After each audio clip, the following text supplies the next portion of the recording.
ನೋಡಿ, ಇದು ಸಂಗತಿ. ಯಾರ್ಯಾರು ಜೊತೆಗಿರ್ತಾರೋ, ಯಾರ್ಯಾರು ದೂರ ಇರ್ತಾರೋ, ಕೆಲವರು ದೂರ ಇದ್ದು ಮನಸ್ಸುಗಳ ಹತ್ರ ಇರ್ತವೆ, ಕೆಲವು ಮನಸ್ಸುಗಳ ಹತ್ರ ಇದ್ದು ದೇಹ ದೂರ ಇರುತ್ತೆ, ಪ್ರಶ್ನೆ ಬೇರೆ. ಆದರೆ ವಿಜೇಂದ್ರ ಪಕ್ಕದಲ್ಲೇ ಈಗ ಸೋಮಶೇಖರ್ಗೆ ಆಸನದ ವ್ಯವಸ್ಥೆ ಮಾಡಲಾಗಿದೆ.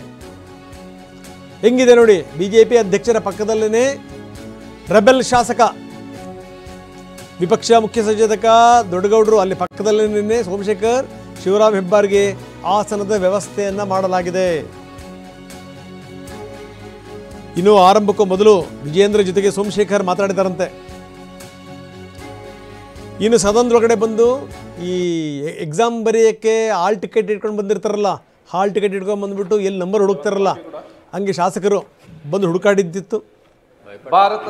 ಹೆಬ್ಬಾರ್ ಬಂದು ಹುಡುಕಾಡಿದ್ರು, ತಡಕಾಡಿದ್ರು. ಆಮೇಲೆ ಗೊತ್ತಾಯಿತು ಸೋಮಶೇಖರ್ ಪಕ್ಕದಲ್ಲೇನೇ ನನಗೂ ಕೂಡ ಆಸನ ಇದೆ ಅಂತ ಮುಖ್ಯ ಸಚೇತಕ ದೊಡ್ಡನಗೌಡರ ಮಧ್ಯದಲ್ಲೇನೇ ಇಲ್ಲಿ ಆಸನದ ವ್ಯವಸ್ಥೆಯನ್ನು ಸೋಮಶೇಖರ್ ಅವರಿಗೆ ಮತ್ತು ಶಿವರಾಮ್ ಹೆಬ್ಬಾರ್ಗೆ ಮಾಡಿಕೊಡಲಾಗಿದೆ.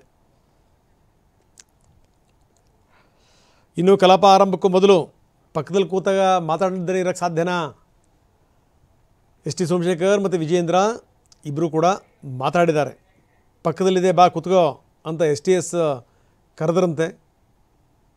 ವಿಜೇಂದ್ರ ಪಕ್ಕದಲ್ಲೇ ಸೋಮಶೇಖರ್ಗೂ ಕೂಡ ಆಸನದ ವ್ಯವಸ್ಥೆ ಮಾಡಲಾಗಿದೆ. ಅಲ್ಲೇನೇ ಹೆಬ್ಬಾರವ್ರಿಗೂ ಕೂಡ ಆಸನದ ವ್ಯವಸ್ಥೆಯನ್ನು ಮಾಡಲಾಗಿದೆ. ಮುಖ್ಯ ಸಚೇತಕ ದೊಡ್ಡನಗೌಡರ ಮಧ್ಯದಲ್ಲೇ ಆಸನ ಇಬ್ಬರಿಗೆ.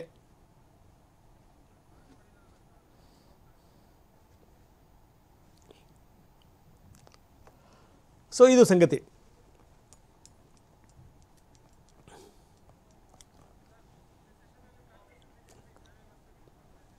ನಾನು ಹೇಳ್ತಾ ಇದ್ದೆ ಆರಂಭದಲ್ಲೇ BJP ದೊಡ್ಡ ದೊಡ್ಡ ಅಸ್ತ್ರಗಳನ್ನು ರೆಡಿ ಮಾಡಿಟ್ಕೊಂಡಿದೆ. ಈ ಕಾಂಗ್ರೆಸ್ ಕೂಡ ಅದಕ್ಕೆ ಹಲವಾರು ಅಸ್ತ್ರಗಳನ್ನು ಕೊಟ್ಟಿದೆ. ಯಾಕಂದರೆ ಈ ಮುಡಾ ವಿಚಾರಕ್ಕೆ ಸಂಬಂಧಪಟ್ಟಂಗೆ ಹಗರಣ ಆಗಿರ್ಬೋದು, ಜೊತೆಗೇನು ಅಂತಂದರೆ ವಾಲ್ಮೀಕಿ ಹಗರಣ ಆಗಿರ್ಬೋದು, ಈಗ ಮೊನ್ನೆ ಆಗಿರುವಂಥ ಈ ಬಾಣಂತಿ ಸಾವಿನ ಪ್ರಕರಣಗಳು, ಇವೆಲ್ಲವೂ ಕೂಡ ದೊಡ್ಡ ಅಸ್ತ್ರಗಳೇ.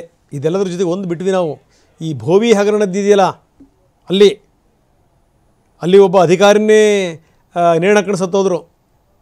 ಯಾಕೋ ಅದನ್ನು BJP ನೆಟ್ಟಿಗೆ ಬಳಸಲೇ ಇಲ್ಲ ಬಿಡಿ. ಇನ್ನು ಕಾಂಗ್ರೆಸ್ ಅತ್ಯಂತ ಸಹಜವಾಗಿಯೇ ಬಹಳ ಉತ್ಸಾಹದಲ್ಲಿದೆ. ಇವೆಲ್ಲದರ ನಡುವೆಯೂ ಕೂಡ ಗೊಂದಲಗಳಿಲ್ಲ ಅಂತಲ್ಲ, ಒಂದಾದ ಮೇಲೊಂದು ಮುಜುಗರಗಳು, ತನಿಖೆಗಳು. ಖುದ್ದು ಮುಖ್ಯಮಂತ್ರಿಯವರೇ ಹೋಗಿ ಲೋಕಾಯುಕ್ತದ ಎದುರುಗಡೆ ಹೋಗಿ ವಿವರಣೆಯನ್ನು ಕೊಟ್ಟು ಬರಬೇಕಾಯಿತು. ಇದೆಲ್ಲದರ ನಡುವೆಯೂ ಕೂಡ ಮೊನ್ನೆ ಗೆದ್ದಿರುವಂಥ 3 ಕ್ಷೇತ್ರಗಳು, ಉಪಚುನಾವಣೆಯಲ್ಲಿ ಕಾಂಗ್ರೆಸ್ ಹೊಡೆದಂಥ ಜಯಭೇರಿ, ಇದು ಕಾಂಗ್ರೆಸ್ಸಿನ ಶಕ್ತಿಯನ್ನು ಮತ್ತು ಧೈರ್ಯವನ್ನು ಜಾಸ್ತಿ ಮಾಡಿದೆ.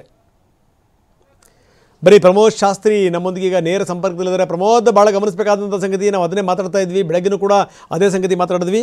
ಬಹಳಷ್ಟು ಅಸ್ತ್ರಗಳಿವೆ, ಅದರಲ್ಲಿ ಯಾವುದೂ ಸಂದೇಹ ಇಲ್ಲ. ಒಂದು ಕಡೆಗೆ ಮುಡಾದಾಗಿರ್ಬೋದು, ಜೊತೆಗೇನು ಅಂತಂದರೆ ವಾಲ್ಮೀಕಿ ನಿಗಮದ ಹಗರಣ ಆಗಿರ್ಬೋದು, ಮೊನ್ನೆ ಬಾಣಂತಿಯರು ಸರಣಿ ಸಾವಾಯ್ತಲ್ಲ ಆ ವಿಚಾರ ಆಗಿರ್ಬೋದು, ಎಲ್ಲ ವಿಚಾರಗಳನ್ನು ನಿಂತ್ಕೊಂಡು ರೆಡಿಯಾಗಿದೆ. ಇದೆಲ್ಲದರ ಜೊತೆಗೆ ಈ ಬೇರೆದು ಕೂಡ ಬರ್ಬೋದು. ಈ ಭೋವಿ ನಿಗಮದಲ್ಲಾಗಿರುವಂಥ ಹಗರಣ ಇದೆಯಲ್ಲ, ಅದು ಕೂಡ ಬಂದರೂ ಕೂಡ ಆಶ್ಚರ್ಯ ಇಲ್ಲ. ಒಬ್ಬ ಅಧಿಕಾರಿ ಸಾವಿಗೆ ಕಾರಣ ಆಯ್ತಲ್ಲ, ಅದು ಕೂಡ ಬಂದರೆ ಆಶ್ಚರ್ಯ ಇಲ್ಲ, ನಂಬರ್ 1. ಇನ್ನು ಅದನ್ನು ಸರಿಯಾದ ರೀತಿಯಲ್ಲಿ ಟ್ಯಾಕಲ್ ಮಾಡಲಿಕ್ಕೂ ಕೂಡ ಕಾಂಗ್ರೆಸ್ ಸರ್ವ ರೀತಿಯಲ್ಲೂ ಕೂಡ ಸಜ್ಜಾಗಿದೆ. ಸಹಜವಾಗಿಯೇ ಮೊನ್ನೆ ನಡೆದಂಥ 3 ಉಪಚುನಾವಣೆ ಕ್ಷೇತ್ರಗಳನ್ನು ಕಾಂಗ್ರೆಸ್ ಗೆದ್ದಿದೆ. ಹೀಗಾಗಿ ಅದರ ಬಲ ಕೂಡ ಜಾಸ್ತಿ ಆಗಿದೆ. ಜೊತೆಗೆ ಎಲ್ಲರೂ ಸೇರ್ಕೊಂಡು ಒಗ್ಗಟ್ಟಿನ ಪ್ರದರ್ಶನ ಮಾಡಿರುವಂಥದ್ದು ಹಾಸನದಲ್ಲಿ, ಅದೂ ಕೂಡ ಕಾನ್ಫಿಡೆನ್ಸನ್ನು ಜಾಸ್ತಿ ಮಾಡಿದೆ. ಏನಂತೀರಿ? ರಂಗನಾಥ್, ನಿಜ ಇವತ್ತಿನ ಕಾರ್ಯಕಲಾಪದಲ್ಲಿ ಸಾಕಷ್ಟು ವಿಚಾರಗಳು ಚರ್ಚೆ ಮಾಡಲಾಗುತ್ತೆ. ಪ್ರಮುಖವಾಗಿ ಇವತ್ತು BIC ಇದೆ, ಅಂದರೆ ಬಿಸ್ನೆಸ್ ಅಡ್ವೈಸರಿ ಕಮಿಟಿ, ಸದನ ಸಲಹಾ ಸಮಿತಿ ಇದೆ.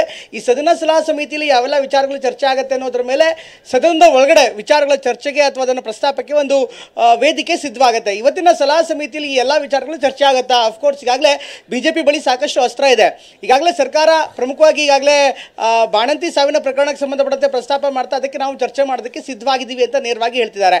ವಫ್ ವಿಚಾರಕ್ಕೂ ಕೂಡ ಚರ್ಚೆ ಮಾಡೋದಕ್ಕೆ ಸಿದ್ಧವಾಗಿದ್ದೀವಿ ಅಂತ ಹೇಳ್ತಿದ್ದಾರೆ. ಆದರೆ ಅದನ್ನು ಹೊರತುಪಡಿಸಿ ಈಗ ED ವಿಚಾರ ಇರ್ಬೋದು, ಮೂಡಾ ವಿಚಾರ ಇರ್ಬೋದು, ಅಥವಾ ಇನ್ನಿತರ ವಿಚಾರಗಳು ಬಂದರೆ ಅದನ್ನು ಹೇಗೆ ಚರ್ಚೆ ಮಾಡೋದನ್ನು ಕೂಡ ಒಂದು ದೊಡ್ಡ ಚರ್ಚೆ ಆಗುತ್ತೆ. ಪ್ರಮುಖವಾಗಿ ಆರಂಭದ ಸಂದರ್ಭದಲ್ಲಿ ಅಂದರೆ ಅಥವಾ ಮೊದಲ ವಾರದಲ್ಲಿ BJP ಜನ ಸ್ನೇಹಿ ವಿಚಾರಗಳು ಯಾವುದಿದೆ, ಪ್ರಮುಖವಾಗಿ ಬಾಣಂತಿ ವಿಚಾರ ಇರ್ಬೋದು, ಅಥವಾ ಅದೇ ರೀತಿ ವಫ್ ವಿಚಾರ ಇರ್ಬೋದು, ಹಾಗೆ ಉತ್ತರ ಕರ್ನಾಟಕದ ಅನೇಕ ಸಮಸ್ಯೆಗಳಿದೆ. ಈ ಭಾಗದಲ್ಲಿ ರೈತಾಪಿ ವರ್ಗಕ್ಕೆ ನೀರಾವರಿ ವಿಚಾರ ಇರ್ಬೋದು, ಅದೇ ರೀತಿ ಕೃಷಿ ದರದ ವಿಚಾರ ಇರ್ಬೋದು, ಇದೆಲ್ಲವೂ ಕೂಡ ಚರ್ಚೆ ಮಾಡೋದಕ್ಕೆ ಅವಕಾಶ ಕೊಡಬೇಕು ಅನ್ನುವಂಥದ್ದು ಕೂಡ ಈಗಾಗಲೇ ಕೇಳಿಬರ್ತಾ ಇರುವಂಥದ್ದು. ಈ ಎಲ್ಲ ಅಸ್ತ್ರಗಳಿದೆ. ಮೊದಲ ದಿನ ಕಲಾಪ ಈಗಾಗಲೇ ಆರಂಭವಾಗಿದೆ. ಕಲಾಪದಲ್ಲಿ ಬಹುತೇಕ ಶ್ರದ್ಧಾಂಜಲಿಯನ್ನ ಸಲ್ಲಿಸಿ ಕಾರ್ಯಕ್ರಮ ಅಷ್ಟೇ ಈಗ ಆರಂಭವಾಗಿದೆ. ಇದಾದ ಬಳಿಕ ಪ್ರಶ್ನೋತ್ತರ ಅವಧಿ ಆರಂಭವಾಗುವುದು. ಬಹುಶಃ ಮೊದಲ ದಿನದಲ್ಲಿ ಅಷ್ಟಾಗಿ ಚರ್ಚೆ ಸಾಧ್ಯವಿಲ್ಲ. ಆದರೆ ನಾಳೆಯಿಂದ ಈ ಸದನ ಸಲಹಾ ಸಮಿತಿಯಲ್ಲಿ ಏನೆಲ್ಲ ವಿಚಾರಗಳು ಚರ್ಚೆ ಆಗುತ್ತೆ ಅದನ್ನೇ ಆಧರಿಸಿ ನಾಳೆಯಿಂದ ಅಸಲಿ ಅಖಾಡ ಸಿದ್ಧವಾಗುತ್ತೆ. ಇದರಲ್ಲಿ ಸಾಕಷ್ಟು ವಿಚಾರಗಳನ್ನ ಬಿಜೆಪಿ ತೆಗೆದುಕೊಳ್ಳೋದಕ್ಕೆ ಮುಂದೆ ಆಗ್ತಾ ಇದೆ.